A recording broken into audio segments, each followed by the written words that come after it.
இந்தியாவில் இருக்கிற எந்த முதல்வர்களை வேணா ஏமாத்திடலாம், ஆனா எங்க முதல்வரை ஏமாத்த முடியாதுன்னு அன்பில் மகேஷ் போன்றவர்கள் இதெல்லாம் வாய்ச்சோடால் நிறைய பலகீனங்களை மறைப்பதற்காக பிஜேபியை ரொம்ப எதிர்க்கிற மாதிரி காட்டிக்கிறார். எதிர்க்கிற மாதிரி ஒரு தோற்றத்தை ஏன் வலிந்து மீண்டும் மீண்டும் அவர் உருவாக்கிட்டு இருக்காரு.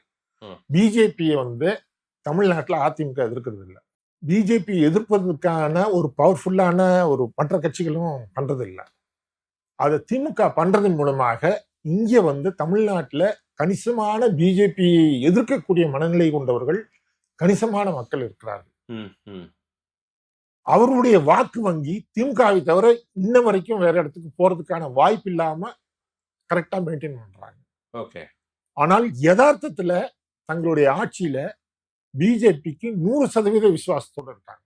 எவ்வளவு சதவீதம்? 100% விசுவாசத்தோட இருக்காங்க. இது அண்ணன் திருமாவளவனுக்கு தெரியாதா? கம்யூனிஸ்ட் தலைவர்களுக்கு தெரியாதா? பொது உடைமை சித்தாந்தம் பேசுறவங்களுக்கு. நீங்களே இடதுசாரி சித்தாந்தம் உடையவர், நீங்களே எத்தனை முறை கம்யூனிஸ்ட் ஆபீஸ் எப்பப்பெல்லாம் போறீங்கன்னு நான் பார்த்திருக்கேன். ஏன் அவங்களுக்கு தெரியாதா? அவங்க கிட்ட எல்லாம் பேசலையா? என்கிட்ட கேட்டீங்கன்னா இல்ல, அவங்க கிட்ட நீங்க கான்வர்சேஷன் பண்ணிருக்கீங்களா? தோழர் சண்முகத்துக்கிட்டயோ, பாலகிருஷ்ணன் கிட்டயோ, முத்தரசன் கிட்டயோ, அண்ணன் திருமாவளவன் கிட்டயோ நீங்க பேசுனது இல்லையா என்ன?